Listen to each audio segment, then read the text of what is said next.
12 salên giriya xwişk û dayikên êzdiyan berdewame. Lê hêşta hêviya wan biaxê heye ku ev zarokên wanên heta niha berzebûyî û wêneyên wan li kolanên Şingalê helawîstî disaqin û henasê didin. Piştî 12 sala daxwaziya me ya van hestîkaş me re rakin û cakê em jî zanibin riya exîrê xwe zanibin û exîrê nehev bira birazên min jî xwedê wendayê nehetan him tiştekî jî nizanin.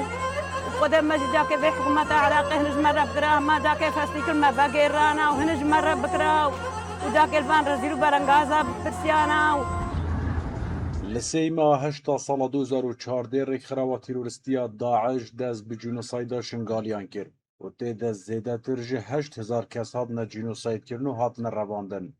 Şingal di niha de xwediya beşek ji kolanên wêran û bêdengê ji xweciyên xwe yên resen û beşek di jiyana çaverêbûnê de ne li hêviya 96 gorên bi kom û berzebûyên xwe yên reben.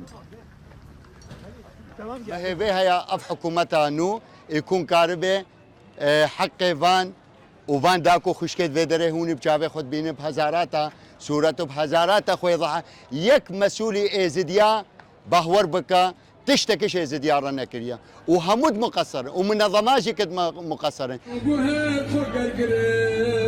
Her du hikûmetên Iraq û Herêma Kurdistanê jî di salvegera cînosayda êzdiyan da soza berdewamiya lêgeriyanê li berzebûyan û piştevaniya vegerandina tevaya awaran dikin bo zêdê bav û bapîrên wan.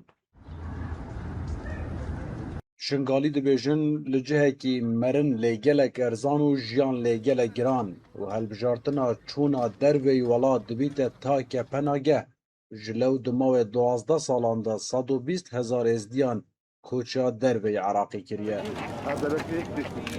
اف مقابله جماعي اف حقوق خلقي ابد هاتينا كشتن حتى انه حقيقان لاينتي فيا الدولة هكا حيواناتك بدوري ديندارا مو في مسألة هكا تكيم بن اهتمامي بيت كنت بجن دا انقراض نبن تالي وتالي هكا يكي اهتمام ما ايزديان نكر امي انقراض بن